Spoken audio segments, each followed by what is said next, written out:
Good morning, everyone. My name is Patty Sellers. I'm an editor-at-large at Fortune, and you can also call this panel the Men in Blue. I swear they didn't coordinate this morning. If you're, I've been at Time Incorporated for 26 years. I'm an editor-at-large at Fortune, and if you're sitting here already with your Blackberries in your hand, you probably belong here. People, the average person, worker, is getting 2 times as many emails today as they were getting a couple of years ago. And David Craig from Thomson Reuters is going to be, who's at the end here, is going to be starting this panel with a short presentation. And before we get to that, I'd like to ask each of our panelists to just talk for less than 2 minutes about who they are and why they're here. So, John Hagel. I'm John Hagel. Tell us why you're here. I'm co-chairman of a research center in Silicon Valley called the Center for the Edge. And we've been doing a lot of research around emerging business opportunities. One of the key issues is this question of information overload and how companies and business people can respond to that.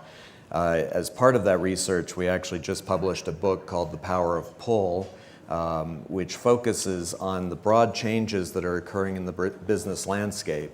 One of the key themes is the notion that we're moving from a world of knowledge stocks where economic value hinges on protecting proprietary knowledge and efficiently extracting the value from that knowledge to a world of knowledge flows. The problem we all face is knowledge stocks are depreciating at an accelerating rate.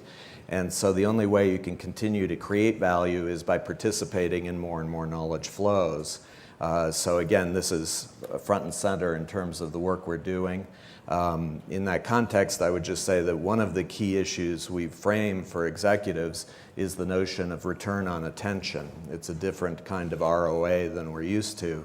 But the issue is that all of us, no matter how much technology there is, only have 24 hours in the day. And we're getting confronted with more and more options competing for that attention. And so how we manage that productivity of attention and what kinds of services are available to help us increase the return on attention, we think are increasingly going to determine who creates economic value in this world. Jim Fallows, why are you here? That's a question I was saying. It might ring through the crowd more and more as the morning goes on. I think I'm here, instrumentally I'm here. I'm a writer for the Atlantic Monthly magazine. The Atlantic is, of course, one of the producers of the Ideas Festival. So it's been fun to be in different sessions on different themes and see the connections and also differences among the topics. Individually, I'm here because in the journalistic world, I've been for a very long time interested in questions of how technology affects the way we know about things, the way we know or don't know. I think one of the early articles I wrote in the Atlantic about connectedness was back in 1987 when we were living in Malaysia, where I would go to in order to connect with then MCI mail, my link to the outside world, I'd haul a giant 30 or 40 pound sack of coins to the payphone in downtown Malaysia and feed coins in there every 3 or 4 seconds while connecting my square acoustic modem to the payphone. Since that time, I've been interested individually in how we make sense of the flow of information coming to us. Also, in journalism, like you, Patty, I've been thinking about how we prepare our products, our information to meet the needs of people who are swamped with information. What are the ways to distill the things that are valuable? The old joke about editors, of course, and about journalism in general is that we are people who separate the wheat from the chaff and give you the chaff. And seeing how we can do that differently in this era is part of my ongoing concern. David Craig, President and Chief Strategy Officer of Thomson Reuters. Talk for more than 2 minutes about why you're here. Well, I'm going to take the liberty of a few slides and to stand up. So thank you for the introduction. Actually, Patty's just promoted me, which is fantastic. So I'm a vice president, but it doesn't matter. But so 7:45 in the morning, it's pretty tough to talk about information and intelligence. But why are we here? I think we're here because the world has a big problem. And this came to light when we first met as a company. We're a young company in October 2008, when the Lehman crash had just happened. And we sat there and said, had the financial crisis happened because of a lack of information? And clearly the answer was no. In fact, it probably happened because of too much information and not enough intelligence around that information. So why we care about this, we care because it's a really important issue. We care because it's an important issue for people in this room and all leaders of business, of politics, of society, because they've been overwhelmed with information and they're not able to function properly. So what I want to do is share a bit of research that we've done on this problem and share with some early insights, which are still in development, of where we think the solutions might lie. And it is 7:45 in the morning, so I'm going to try and keep a complicated problem as simple as possible. So I'm going to talk about three things. I'm going to try and show off with some big numbers about the information explosion that we're seeing. I'm going to talk about what we found when we asked professionals how they're responding to this information explosion and how they're so overwhelmed with that. And then I'm going to talk a little bit into the behavioral science of this, which is what is happening, and what we're finding is that people are faced with an overwhelming tsunami of information, either reverting to gut or getting over-analytical. And that's one of the core problems that we see. And then finally, I'll present back to the channel and to the panel an idea that what we actually need is better, not more information. So firstly, before I overwhelm you with big numbers, I'm going to start with some small numbers. And just to show you the evolution of computing power and how this has caused the problem. I actually went back to my first PC computer about 20 years ago, and it's actually 32K. And I remember upgrading it to 64K, and I must say the performance improvement was just outstanding, much more than I get now from my current PC. But that was a while ago, and then as the numbers start increasing, Skype I still think is the most downloaded piece of software ever. Maybe some of the iPad downloads are going to beat that, but at 20 million, you start to get a big community of people on electronic communications. Then the numbers get bigger.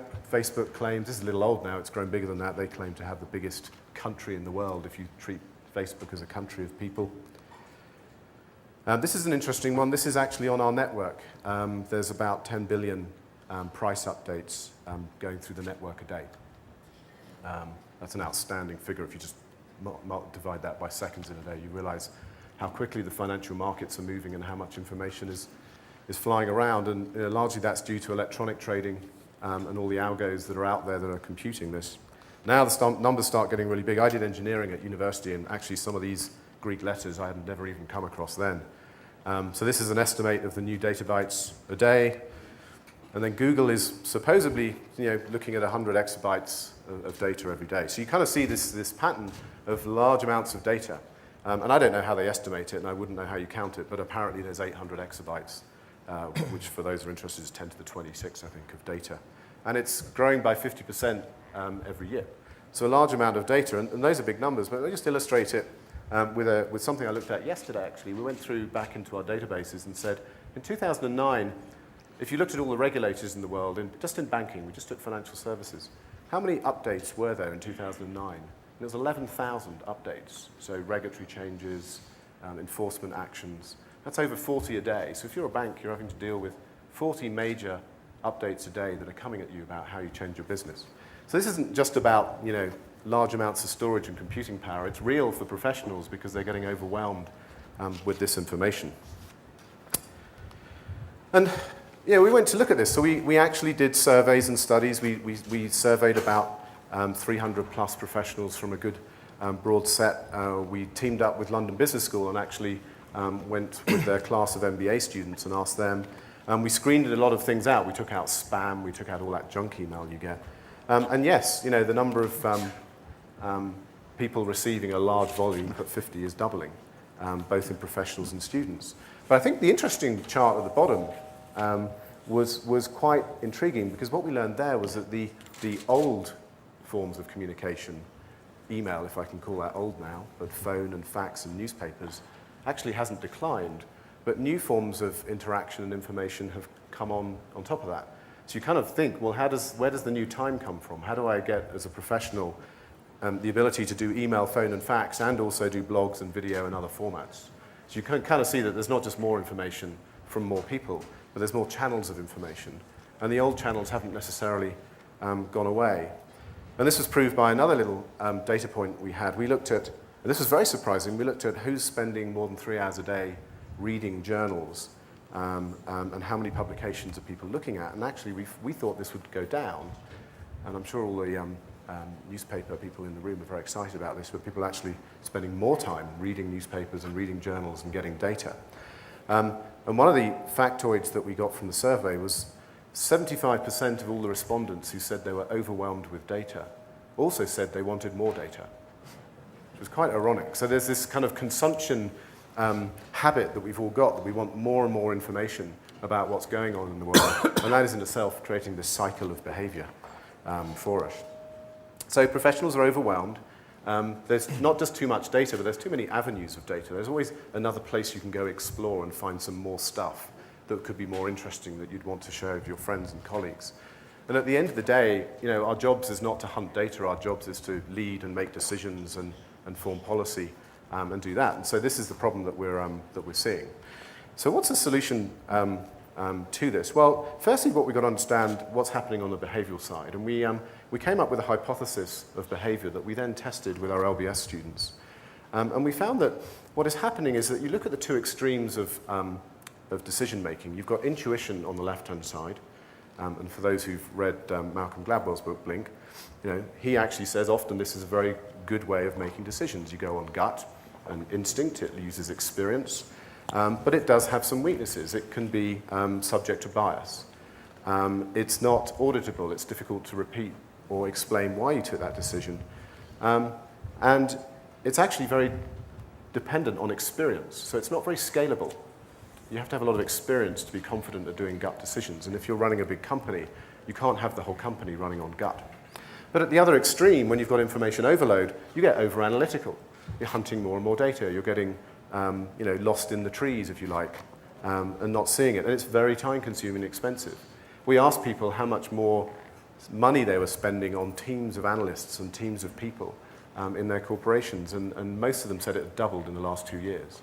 And they're having to invest more people just to process this information.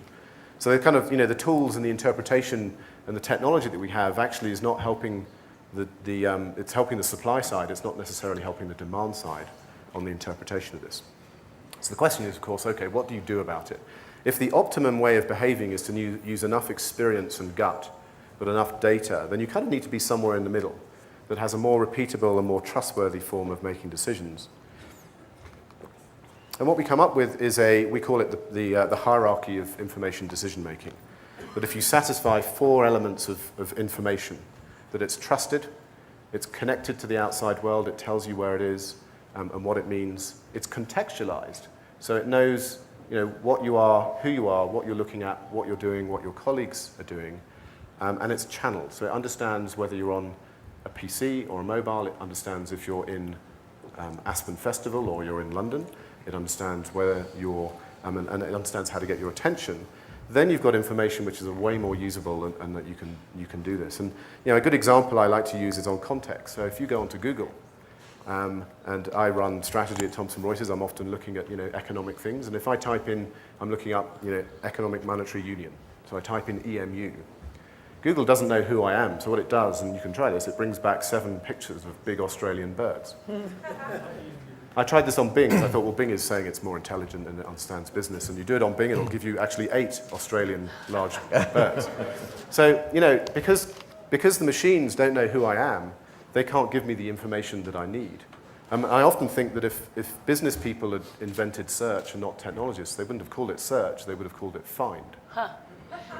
Thing to think about. So the technology hasn't really helped us yet, and so it's got a big way to go. The technology is guilty of a lot of this information creation, but it's not really helping us yet on the intelligent format of this information.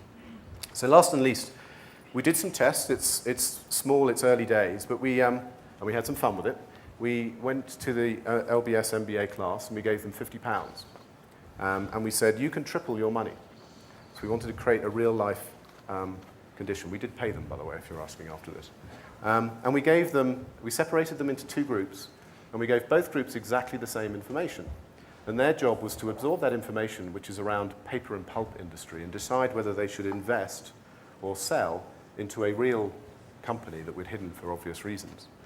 And what was interesting is the first group received the sort of unstructured information. It didn't really know what they were looking at. It was long. It was difficult to process. It was accurate. It was all the information that they needed. And no surprise, they were 10% less accurate than Group 2 that had the information in a much better format. And because you're doing a trading decision, actually a 10% difference in accuracy can lead to a 40% difference in return. So as a business person, I kind of think, well, I'll take that.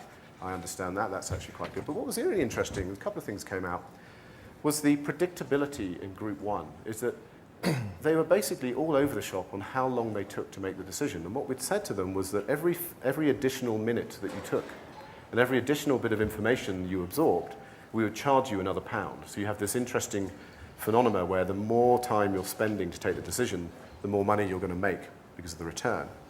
And they were very unpredictable in both when they would make the decision and the accuracy of their decision. So that was one thing. You can see that actually it's not just you get better results, but you get more predictability of your results. And that's important for a business leader. But the really interesting thing about Group 1, and this proves the point about we all want more information even though we have enough, is that when we interviewed after the event, the average time they took the decision was about 2.5 minutes. Sorry, the average time they took was about 4 minutes. But they all said that on average, they had enough information to make the decision after 2 minutes. But they spent an extra 2 minutes, double the time, just getting more, just to get more confident and explore more avenues. So it kind of does prove the point that maybe we are guilty of actually wanting more information, even though we have enough, and it's trustworthy enough to make the decision. So that's it. The universe is exploding. We're overwhelmed, and people are either resorting to gut or over data analysis. And what we need is not more information, but better information. Thank you. Thanks, David. So if people feel that they have enough or too much information, but want more information, that's obviously good for your business. How do we want it packaged, though? What insights have you gotten into that? Well, I picked on context, but I think what we need to do is understand the user. Who are you? What do you do? What are you looking for? Are you just a general reader, or are you a scientific researcher? And then give you the information and the right information in that format. And you can go a long way with this, because you can actually not only understand who you are, but understand what you looked at yesterday. So we shouldn't give you what we gave you yesterday. We should give you fresh information and not repeat what we gave you yesterday. Yeah. So just one example, I think, of where you can improve. I think, John, do you have a thought? I was just going to say that I think that the way the perspective has been framed so far, it sounds like this is only really relevant to information services businesses, and if you're not in the information service business, you're a user, and that's how you relate to this. I'd like to put on the table that actually this is an opportunity for virtually any kind of business. The whole notion of how you help your customers or your users to actually access information that's relevant and timely and contextualized to you is extremely powerful. There's a company that I've spent a lot of time looking at, which is not very well known in the United States, called Fung. They're in the apparel industry. They're not an information services provider by any means, but they orchestrate a global network of 10,000 business partners to serve the needs of apparel designers. And one of their key value propositions to the apparel designers is they have deep knowledge and understanding of the capabilities of these 10,000 business partners, and can help to organize it and focus it for the particular needs of that apparel designer. Now, in addition, they actually organize and orchestrate the supply network to deliver the apparel. But a key part of their value proposition is just deep understanding of what's available out there. Tom Friedman talks about Fung in the world as flat as the ultimate global company, right? Right. And they are the biggest distributor of apparel, at least in the world, right? Yeah, they're not very well known, but just a couple of stats. One is their revenue is today about $15 billion. They're growing at double-digit rates. And to make it relevant, if you walk through a shopping mall in the United States, any shopping mall, go through all the stores in that shopping mall and look at all the apparel in those stores. Roughly 40% of that apparel has been sourced through a Fung network. Wow. So it's a major Amazing. player. Well, it's interesting when you consider that Walmart, the biggest company in the world, has talked for many years that we're primarily an information company.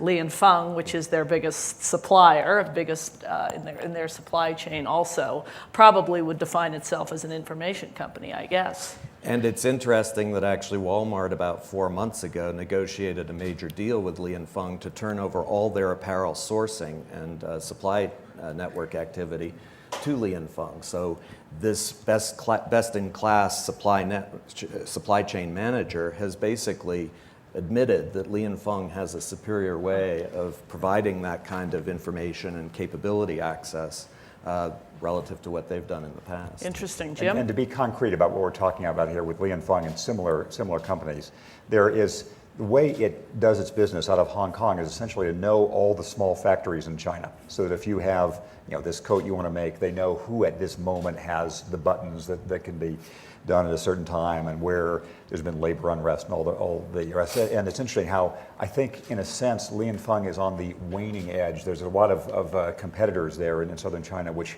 feel as if they have closer, sort of fingertips into a number of the factories.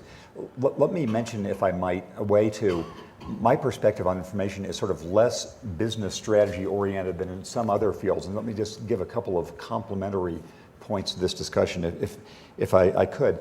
It is impressive that simultaneously we have this overwhelming flow of data that is affecting all of us. We're talking, it raises the business intelligence questions you talk about. And I'm impressed that this exists at the same time that much of the world operates on sort of deliberately limited information. I'll give this analogy.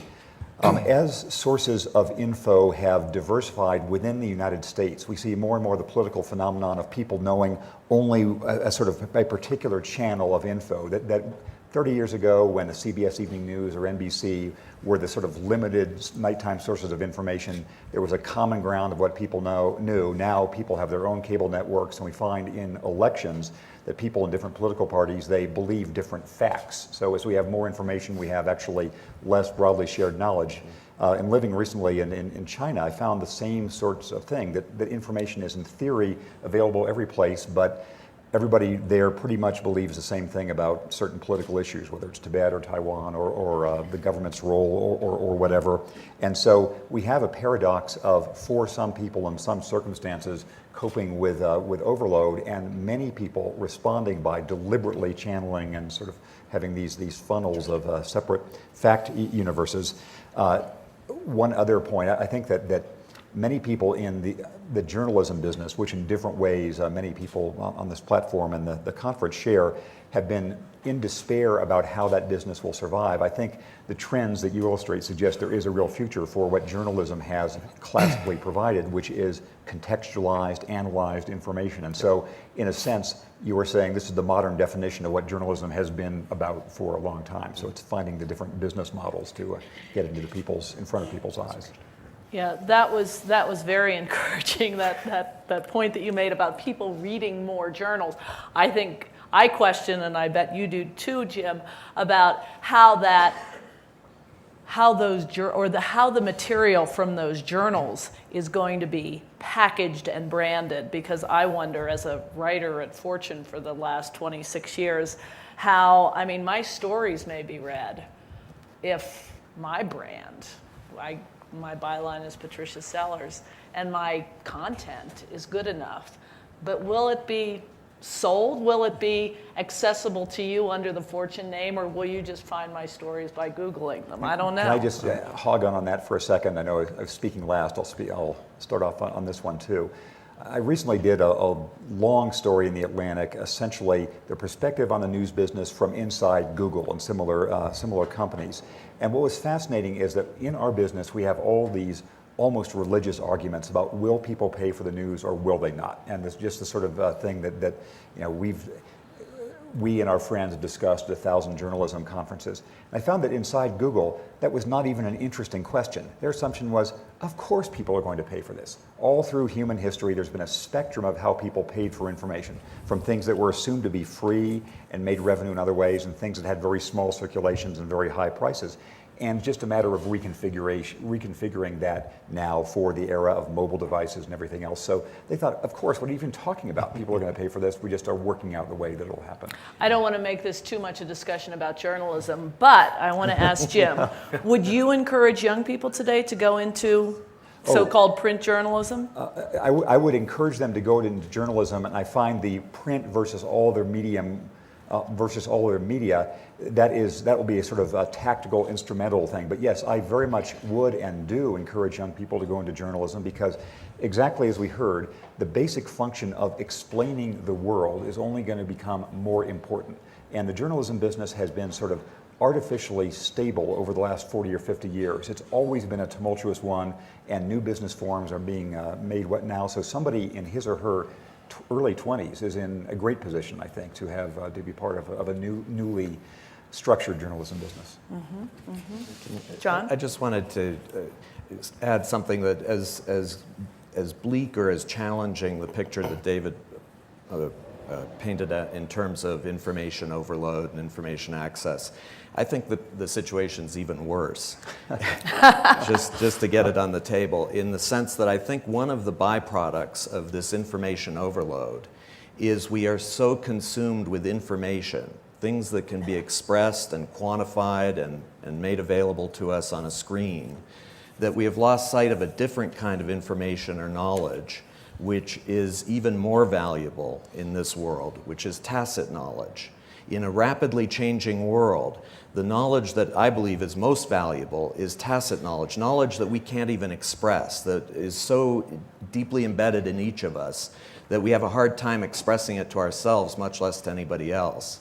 And yet that's the most valuable knowledge. Again, going back to the Lee and Fung example, just to make it concrete, their value is not in databases about these 10,000 business partners. Their value is that they have managers who deeply know each of these partners and understand in a very tacit way what that partner can actually do. Confronted with a new kind of apparel, a new kind of fabric, what that partner can do. So if we're overloaded with information, all this quantified data, we have less and less time to focus on tacit knowledge. The problem with tacit knowledge is it requires long-term trust-based relationships to be expressed and communicated. That takes time. If you don't have the time, if you're consumed with all these screens of data that are occupying your day, you don't have time to connect with people that have the most valuable tacit knowledge that can be helpful to your business. And I think there's a real value in having people or entities, firms, that can help more effectively connect us to the tacit knowledge that's most valuable. And by tacit knowledge, you also mean sort of, I think you said, knowing what you don't know. Yes. And I think about what is Fortune's most admired company, which is Apple. And we just came out the other day with the smartest people in Silicon Valley, and guess who we named as the smartest? Steve Jobs. But largely the success of Apple has been coming out with products that people don't know that they know. So that's a company with tacit knowledge. But, who has time to just sit and think today? So, David? I just want to respond to John, actually, about being concerned. One interesting fact is that when the printing press was invented, 1500, actually a lot of people were worried about information overload. So it's not necessarily a new phenomenon. And actually people were opposing this new technology. And in fact, when libraries were created, a lot of people were worried that people who didn't deserve that type of information would go in there and be overloaded. So it's not new. I do go back to the Lehman example, though. I do worry the fact that we've got more information and we're not looking at the right information. Yes. And I do worry in the next financial crisis won't be prevented unless we solve that. To Jim's point on journalism, I think there are two parts of that pyramid, trust and context. Those, to me, I think, make it real. Yeah. And I think without that, then there isn't a business model for journalism. But if it's trusted and there's context, then it can actually be a valuable tool for that information tsunami because it can cut through it. But I think one of the things we worry about, and Jim, you mentioned this, in a world where consumers are more and more packaging their information to fit their interests, the Jim Fallows channel, that's all I want to read. You know, how do we discover new things? How do we learn about things? That's what's so great about a gathering like this, where, you know, ideas. I don't know anything about this. I think I'll explore this area. So who has questions? We have 2 mic handlers. Wait for the mic. Yes, one right over here. Are you implying that Fung was involved in the design of the apparel, or just in the sourcing and production? It's a company in evolution. Historically, it has not been involved in design. Their customers are apparel designers, and they'll take the designs and then find in their 10,000 partner network who are the best equipped in various stages of the production process to actually deliver that design to the marketplace. And they don't own any of the production facilities, any of the logistics operations. It's all done through their 10,000 partners. Their value is in deeply understanding who those partners are, what they can do, and then orchestrating the process. How about? Can I say something? I've spent some time, we're going to the factories with these folks, and I think that the value they have to add is that the southern China manufacturing landscape is entirely unknowable from the outside point of view. You go down a road someplace and you see these little 3 or 4 story buildings with hundreds of employees inside, and you don't know who's making what where. And so if you are a coat maker from France or whatever, and you want to get something done, you go to these middlemen, whether it's Fung or CPH or whatever, and you say, here's what I want, where can you do it? And they know the guy who this week in this factory, up this little hollow, can do it this week. And so the business partners are mainly these manufacturers, these very small manufacturers. And I should say, at this point, they've been in evolution, but the majority of their 10,000 business partners are not in China anymore. They're all over the world. They have Latin American partners, partners in the Middle East, partners in Europe, Eastern Europe. So they can connect, depending on where the apparel designer is and where the retailer is, the best geographically located partner, as well as the deepest skill around that particular apparel. And John, do you talk about Fung in your book quite a bit? Yes, it's been a company that we've been studying for a long time. We actually believe, in a provocative point of view, that most of the management innovation that's going on today is not occurring here in the United States. It's going on in China and India. And in fact, this afternoon we've got a session on the power of pull, which will develop a little bit that provocative proposition. But Fung is one of the classic examples of a company that's providing a set of services and a capability through business networks that most Western companies would throw up their hands and say we can't do. Witness Walmart as the leading edge player. Mm-hmm. Fascinating. You're all on this side of the room. Sophie, right here. Mm-hmm. Sophie Vanderbroek from Xerox. Yes, so David, you showed all the information overload numbers. We at Xerox believe it's, of course, a great opportunity, as many people said. People are hungry for more information, and maybe all of you can elaborate a little bit on all the technologies, intelligent technologies that are emerging to really help people find exactly what they need and when they need it. For example, we are working on many, but also Watson, that IBM recently made a big deal about, a computer that's going to play Jeopardy. You can ask him any question, and you can actually play with it on the web. And so there are many, many systems emerging that will make information overload ultimately mute. That's my first question, to elaborate on that. And secondly, do you believe a decade from now most information will still be free and unstructured, or do you believe it will be contained in proprietary knowledge domains that people really will have to pay for to access?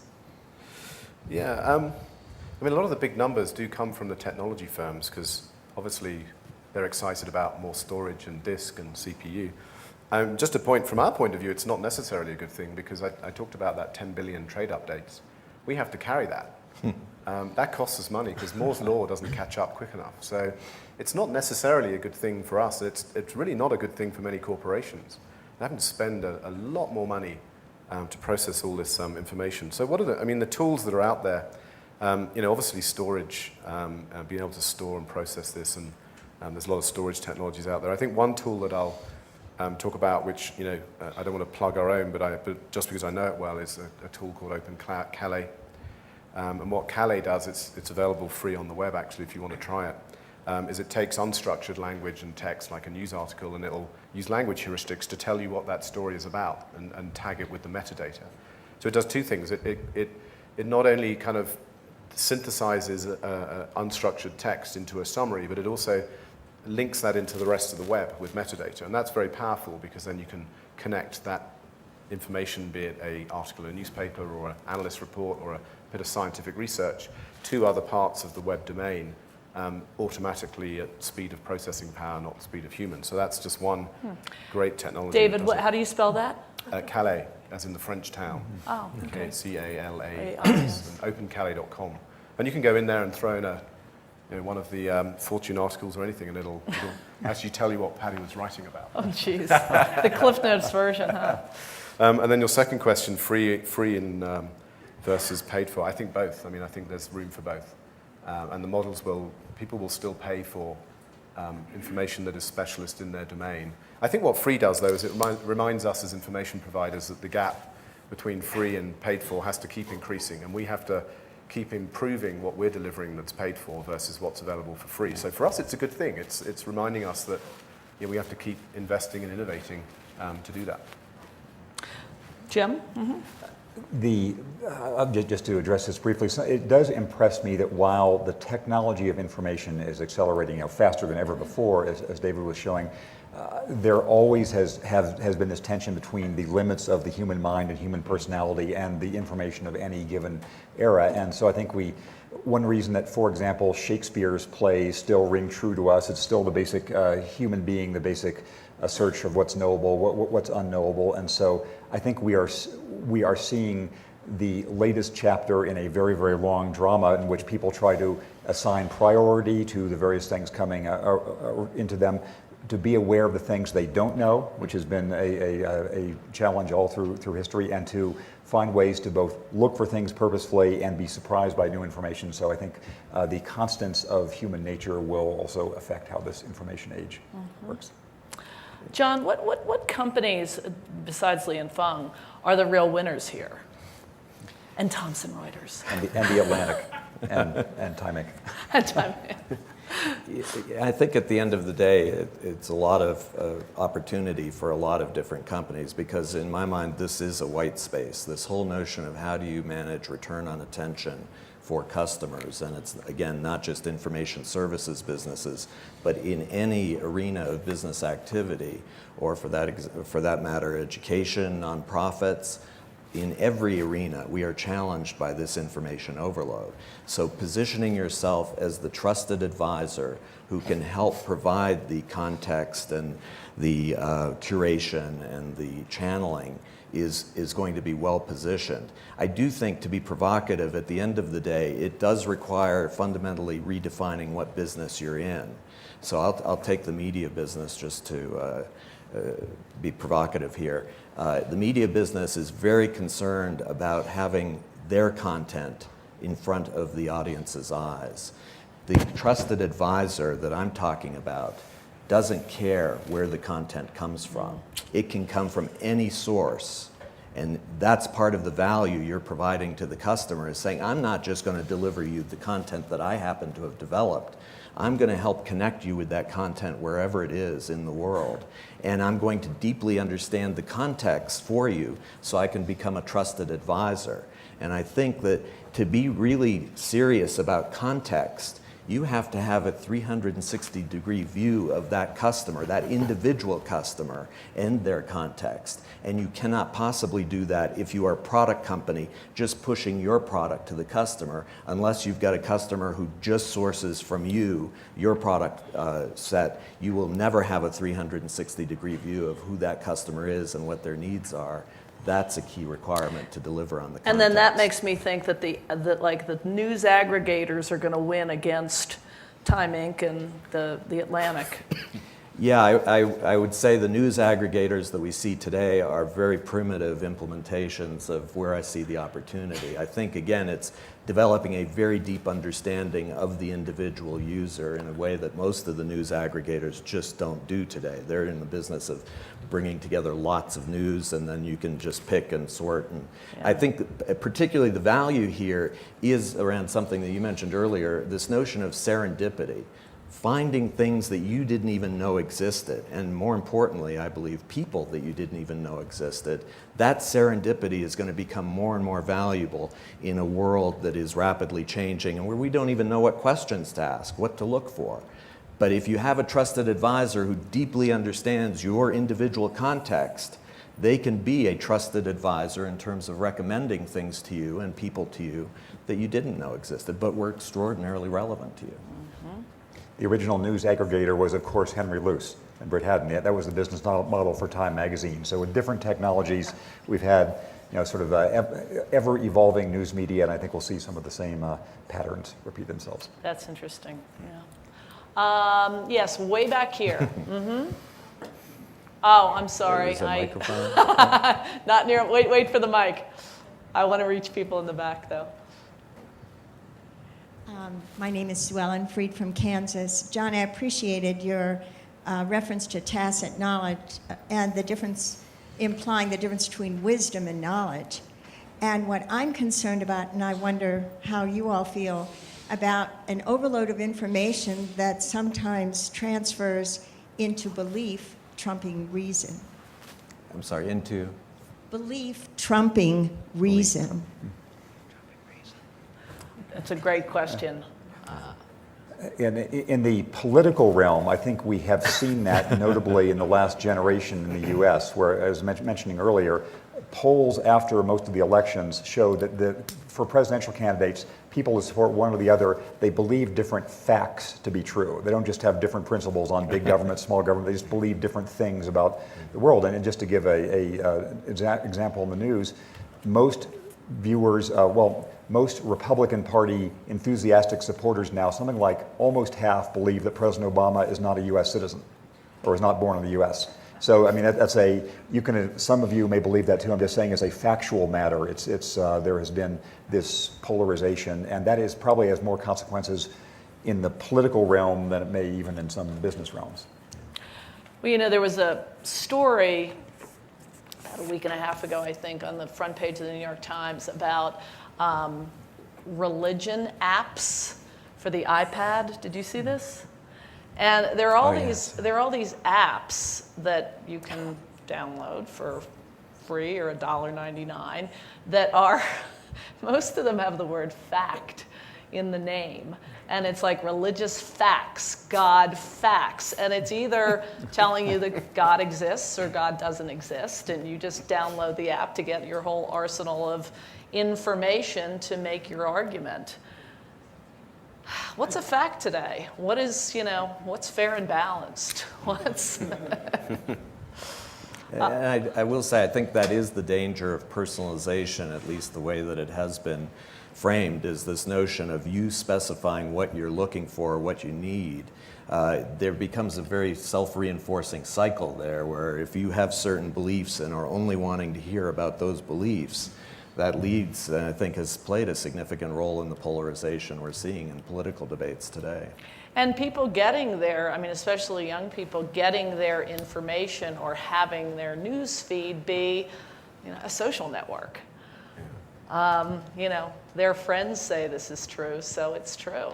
But I think that's the difference between personalization and contextualization. Yes. And our customers say to us in the professional world, don't give us what you think we need. Right. Understand who we are, and then let us choose what Exactly. we need. And that's the difference between That's the a two. huge difference. Where are the, okay, Mike's right here, yes. I'd like to ask the panel whether they think that there are certain kinds of information that really can't be solved by business alone. And I'm thinking now about the explosion of information in the life sciences, where there are multidisciplinary areas of knowledge that are being pulled together. These have conflicting terminologies, fair amount of domain complexity. We're starting to see some consortia of universities, large companies, even some government funding and involvement. I wonder what your feeling is about this as the applicability of this as a model for addressing large information problems. So I have my theory on this would be what makes journalism both important and problematic now and through history is that it shares a trait with, say, education and perhaps medical care and some other fields in that it's simultaneously a business and has to be a business. That's how those of us in it are paid, and it's how corporations decide to go into it. And it has ramifications beyond the strictly business world. It has public externalities, as education does, as medical care does. And so in different stages of technological development and realms of knowledge, it's necessary to put together those two parts of the equation. There has to be a business basis for people whose job will be interpreting this, learning about the cross-domain specialties and all the rest.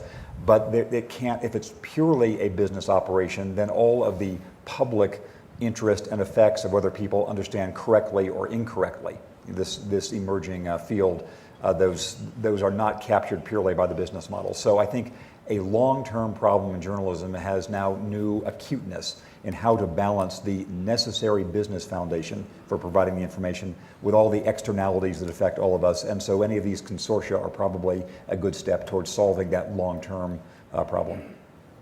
I'll just put in a plug. There's a session after this one on bringing drugs to market, and there's a very interesting group called the Myelin Repair Foundation that will be represented on the panel.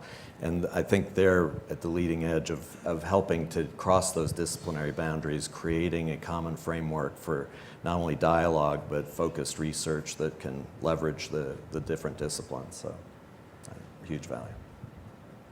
Yes, in the yellow, right here. Don Spira, Bethesda, Maryland. This is a question similar to the prior one, but relating to geographically based information.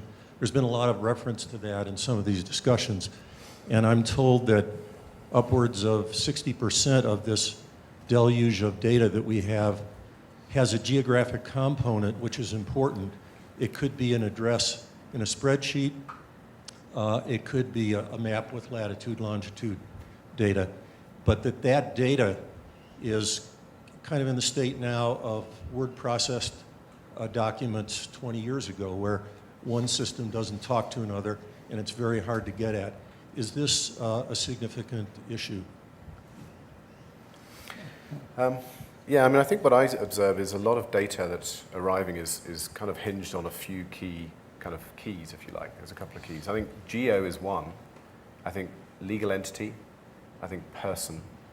I think go back to the life sciences question, the DNA genome is another one, and there's these kind of pivot points. I don't think yet the world has really figured out how to make those pivot points talk to each other very effectively and to map information onto one of those, or sometimes onto multiple ones of those. I think geo, you're right, geo is probably, I think business sort of got its head around companies and legal entities because a lot of the information was produced by financial services. And I think that was almost the kind of wave one of this information explosion. I think as wave two is sort of healthcare, life sciences, these areas, then people, DNA is becoming another pivot point, but I think geographic as well. I think if you look at security information, for example, and identifying people, well, what they're actually trying to do is map a person to a geolocation because that's where an event happened. So, yeah. Can I say one thing? I think actually is a brighter prospect for geoinformation, which is so valuable than many others because there is more or less a universally agreed lat-long standard. You know that around the world, you know that there are for the fact that the U.S. did have this GPS imposed standard and has made it available outside military connotations means there's a head start here compared to what there was in word processing or other fields. David, you mentioned to me when we saw each other last night that you presented this to an audience in Beijing. And is there any difference in the way different cultures sort of take in this information? Yeah, and it's fascinating. I was thinking about Jim's point about we shouldn't assume information is equally available to everyone everywhere, not just because of political reasons, but because of evolution of technology and access. But yeah, we did present it in Beijing. We had a panel of similar panel. Not as esteemed, of course.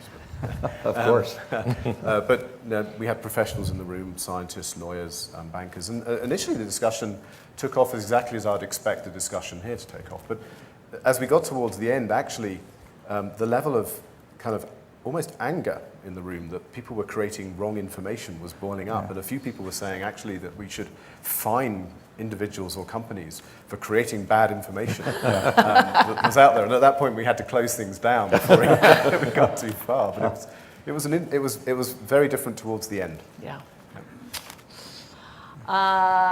Who else has a question? Well, here? you're looking for a question. I'll add a sentence. My Yeah. wife, Deb, who's here, used to run the Pew Internet Project studies in China. One of the things she found is there was overwhelming popular support for censoring the internet in China for that reason. Yeah. That there'd been this sort of climate condition of wanting to keep the evildoers from polluting public knowledge on the internet. Yeah, and I think that's what came through it. It's Yeah. that we see censorship as something sort of cast down by the government, but actually there was a boiling up from below that actually filtering information at least was something they wanted to do. That's interesting. Yes, right here. I think this is probably a question for John. I'm Rick Griffey. If in fact trust and context become critical, and understanding of the user becomes critical in terms of making information useful, and you talk about information flows rather than information knowledge bases being critical, that means tomorrow the context is very different from today, right? What do you suggest in terms of assuring that the provider of information actually is able to remain trusted and provide context tomorrow? How do you keep pace with that delta in terms of context and trust? It's a great question. I do think that if you take seriously this notion of context, which I think is one of the critical concepts that David talked about, it does require a deep commitment, not just to the individual, but monitoring on a day-by-day basis how that individual's needs are evolving and changing, as well as what other new information sources or knowledge sources are available. And I would say that while it's a huge challenge, I think it's also a huge opportunity in the sense that if you look at the economics of these businesses, they have incredible scope economics. The more you see, both in terms of an individual's context and the ability to compare contexts across many different individuals to provide the kind of collaborative filtering and recommendations based on what other people are doing, that becomes a huge source of strategic advantage. And once you get to critical mass in any of these domains, it becomes very difficult to unseat that provider because they just have such a much richer view of that context than anybody else could potentially acquire. I'll volunteer one sentence comment. The aspect of the data explosion that is personally most troubling to me is simply managing distraction. I know this is a whole other topic and something that you alluded to, but I think in the ongoing battle of human nature against a different environment, that is to me the hardest thing to struggle with, and to therefore look for ways to deliberately be disconnected for a while. So Yeah. to actually And think. seeing as journalists, seeing the forest for the trees, and I dug up. Remember when those Northwest airline pilots got distracted on their laptops and they flew way beyond Minnesota, and I think they ended up over like Denver or something, didn't they? Yeah. Yeah, my But bet is they were asleep. this issue is so important, and I remember some of the best bosses best CEOs I've interviewed over the years, from A.G. Lafley at Procter & Gamble, and Meg Whitman, when she was at eBay, used to talk about how deciding what not to do is just as important, or maybe as important as what to do. And I remember when this year, or December, when sounds like a non sequitur, but when Sports Illustrated named Derek Jeter the Sportsman of the Year, one of the things about Derek Jeter in the cover story talked about this, is how he was like the best on the Yankees, and one of the best in baseball at just not being distracted and just not letting the noise around him get to him. And that's what I think everyone in this room struggles for. So I'd actually like to close this panel by asking each of you, what is the smartest thing that you do personally to manage your information overload?